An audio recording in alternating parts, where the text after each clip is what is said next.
कांदा व्यापाऱ्यांची 6 लाखाची बॅग धूम स्टाईलने चोरट्याने केली लंपास। निफाड तालुक्यातील लालसगाव जवळील वेंचूर येथील कांदा व्यापारी सचिन परदेशी यांची 6 लाख रुपये असलेली बॅग धूम स्टाईलने चोरट्याने चोरून नेली।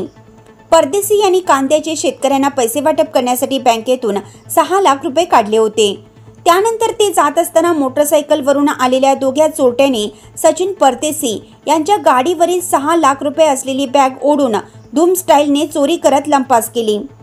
वेंचूर येथील चौफुलीवर असलेल्या पोलीस चौकीजवळ ही घटना घडल्याने कांदा व्यापाऱ्यांमध्ये घबराटीचं वातावरण पसरलं आहे।